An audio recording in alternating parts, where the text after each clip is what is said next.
Hi everyone, Danny Katz here with Coperg, statewide consumer watchdog, and I'm really excited to be joined by Will Toor, the executive director of the Colorado Energy Office, to talk about electric vehicles. So thanks for joining me, Director Toor. Hey, you're very welcome. It's great to be here.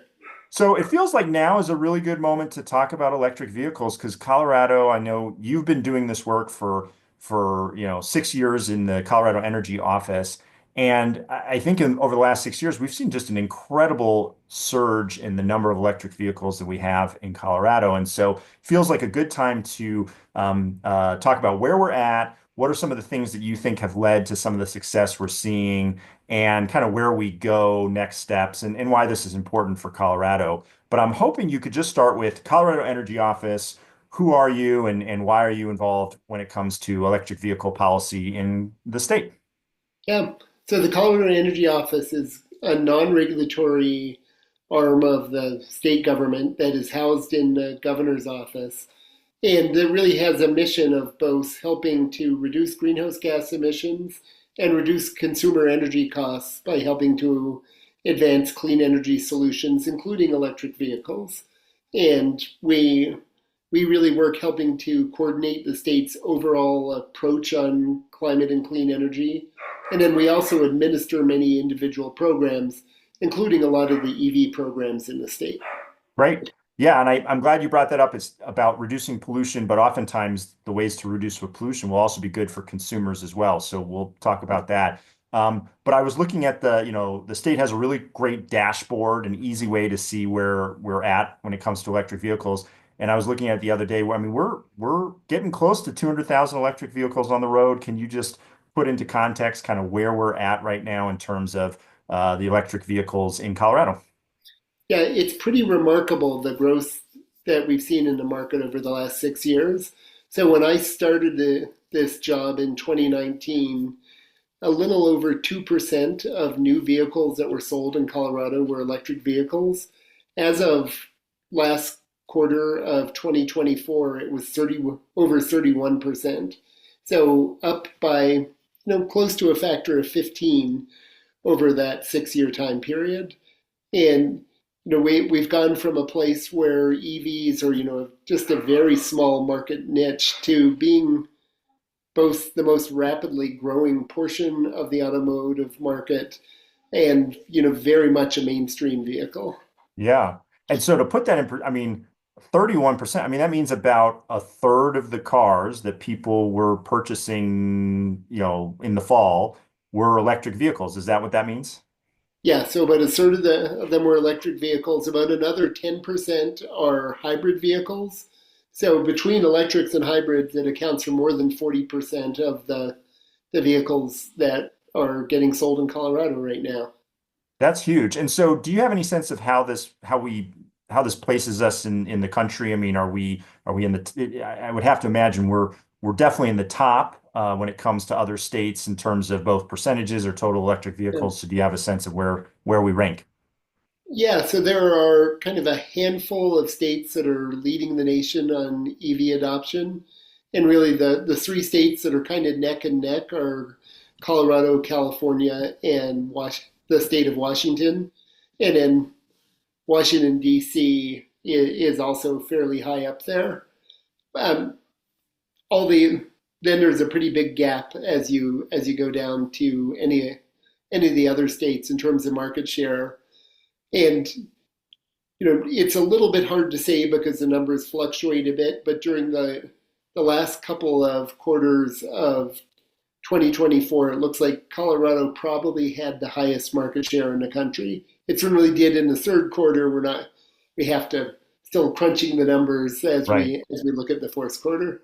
That's great. That's great. Well, and it Yeah. kind of, I mean, it makes sense. I'm seeing more and more advertisements for different electric vehicles. We're seeing way more options out there. I mean, I remember a decade ago, it was really the Nissan Leaf, but now you really have so many choices. The technology's come along, the distance that someone can drive an electric vehicle, the amount of chargers in our state. So obviously, some stuff is happening just in the industry and the market, but I know Colorado, we've been pretty aggressive in making sure that there's good policies in place to help support and facilitate this transition. So if we're in the top there, I mean, what are some of the things you've seen over the last 6 years, kind of policy wise? What do you think are some lessons learned, some good things that we've done here in Colorado? Yeah, so great question. And certainly it's true that we have seen an explosion in the range of vehicles that are available. I actually had the interesting experience this morning. I got a new puppy at the Boulder Humane Society, and Congratulations. who you may hear barking in the background. And as I was driving back, I noticed that I was in a row of cars where literally the next four cars in front of me were all electric vehicles. There was a Prius Prime plug-in hybrid vehicle, there was a Hyundai Ioniq, there was a Tesla Model 3, and there was an EV Blazer. And you didn't see that a few years ago. Totally, totally. But yeah, I would say one of the things that I think Colorado has done is really created a policy ecosystem that addresses every one of sort of the major issues that you need to address in order to help bring a new technology like EVs along. So we've got really good consumer facing incentives. You know, the state has one of the, I think, best tax credits in the nation for EVs. Right now it's $3,500 sort of base tax credit. And then if you're buying a smaller and lower cost EV, one below 35,000 MSRP, there's an extra $2,500 tax credit on top of that. We also have the vehicle exchange program, which is kind of like a cash for clunkers program for low income Coloradans for EVs, where people who have sort of older and dirtier vehicles have the ability to get an extra $6,000 to help them essentially, get rid of the old dirty vehicle and Right, upgrade to an electric vehicle. right. And then at various times, we've also had utility rebates, and then that's on top of the federal tax credit, which is currently $7,500. Right. So there's really good consumer-facing incentives. Absolutely. Yeah. And I've definitely talked to people who have said, it's just amazing how much savings there are. I mean, a lot of people I don't think realize how many how much lower, you can pay for electric vehicles now. So yeah, absolutely. I'm starting to hear that from friends and family.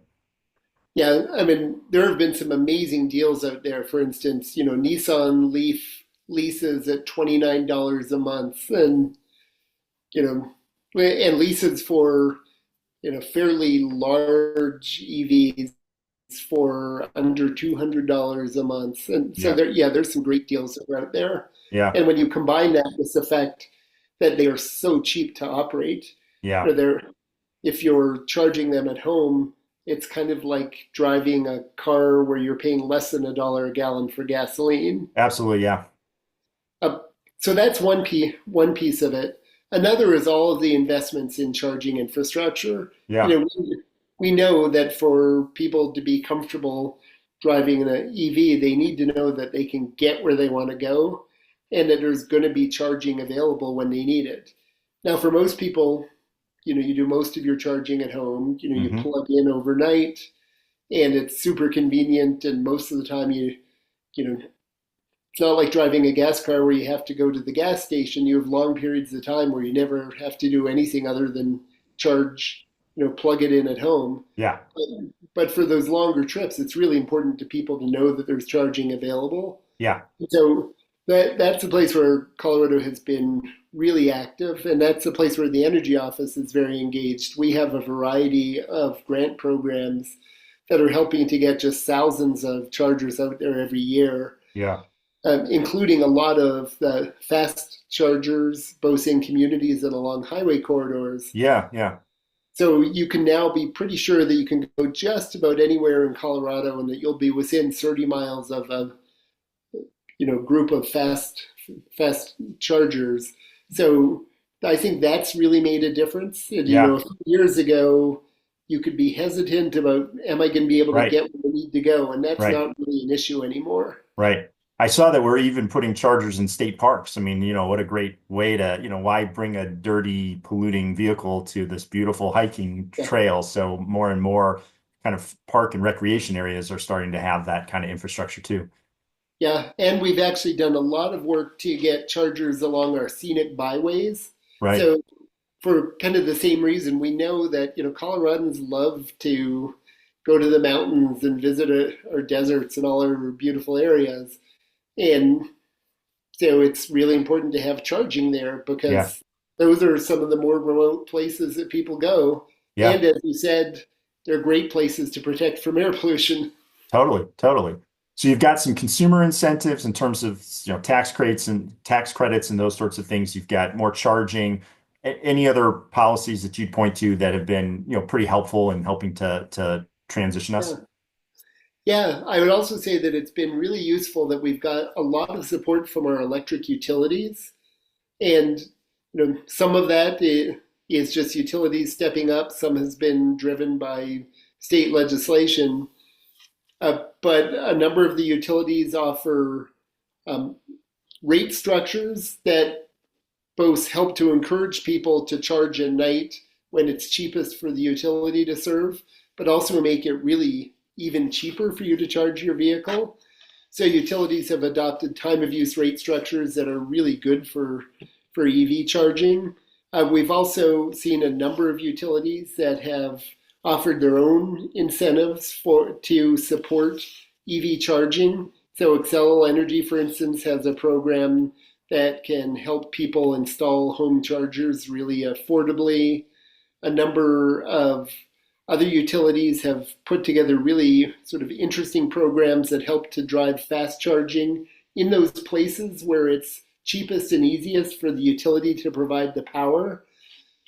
So I think some really strong support from electric utilities, who see it as being in their own business interest. Yeah. If it's an opportunity for them to sell more electricity in a way that is good for the community and actually saves people money because they're not having to buy much more expensive gasoline. Right.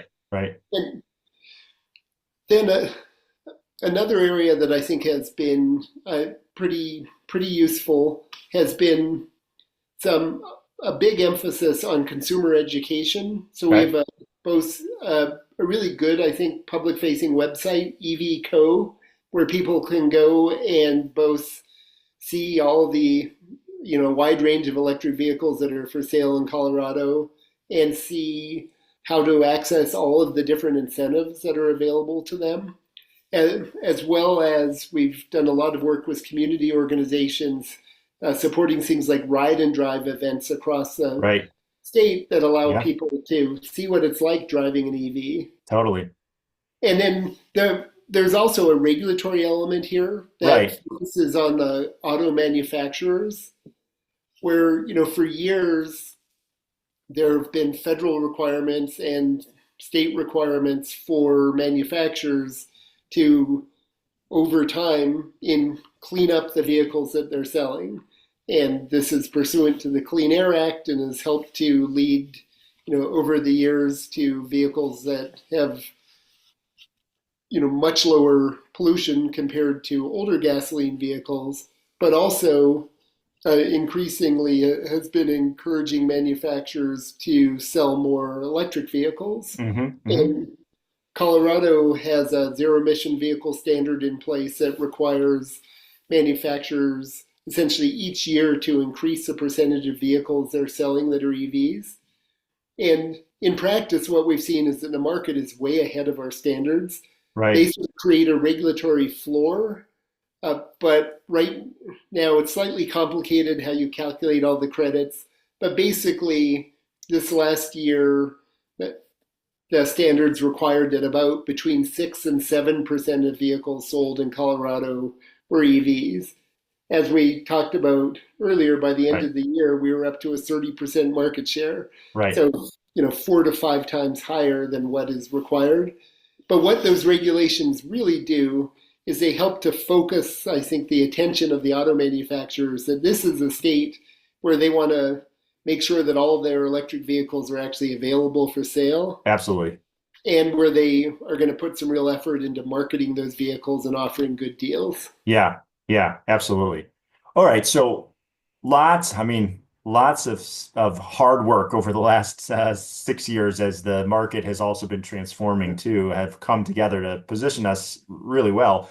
This matters. I know, Colorado Energy Office, you're looking at things from a climate perspective, air pollution. You mentioned cost savings before. Can you just put into context the transportation system? How important is it to tackle pollution from our transportation system with things like electric vehicles?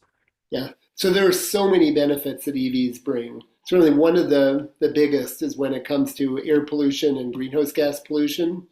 So, transportation, it varies a little bit year to year, but it's always neck and neck for being one of the top two sources of pollution in the state and is often the top source of pollution, both for being a really important contributor to our ozone smog problem in the Front Range, and being typically the largest single source of greenhouse gas pollution.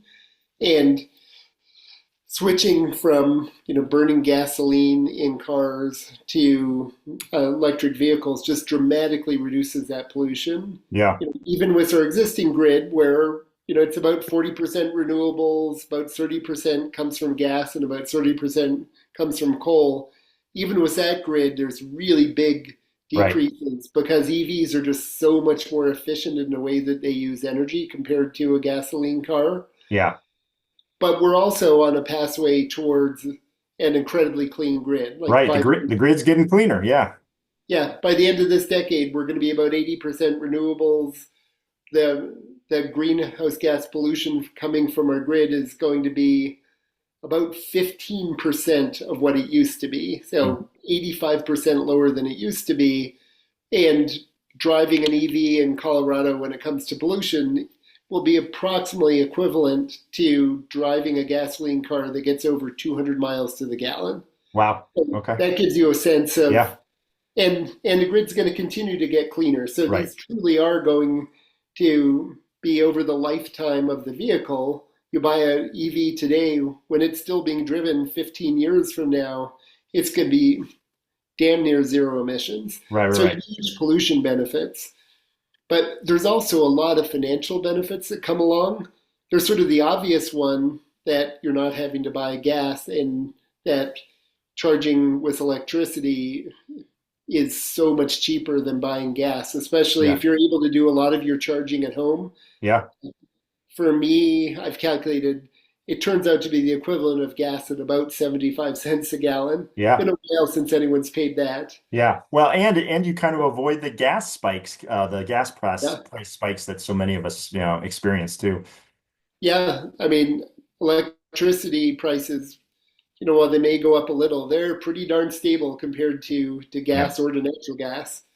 Um, there's also really meaningful savings on maintaining your vehicle. There Right. aren't many moving parts, so you still need to change, rotate your tires, but there's not a whole lot of maintenance that you need to do.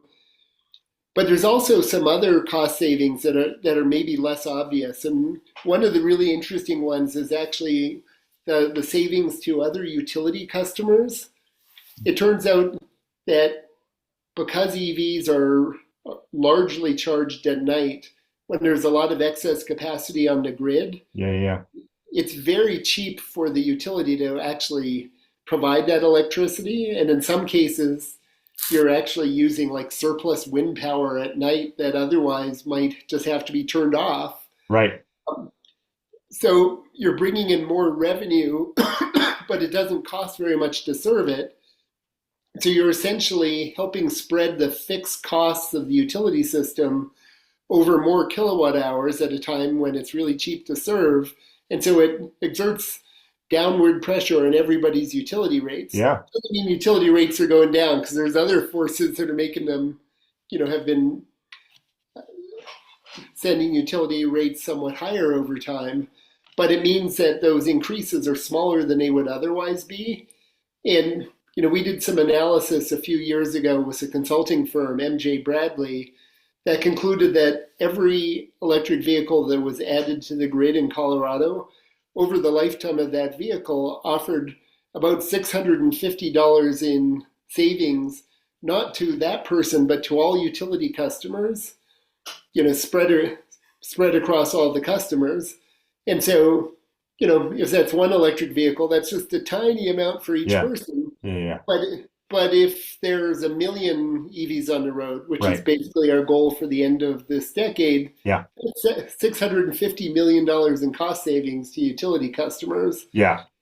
And and we think that we'll be at about 2 million EVs on the road by 2035. So that's over $1 billion of cost savings. Right. Right. So there's a really wide range of benefits here. Absolutely. All right. So as we head towards that million goal in 2030, teamwork can be important. We're here in Colorado. We've done a lot in Colorado, but there are other states who could be taking actions that could probably support us. And even the federal government. You mentioned the federal tax credit was something that's been helpful.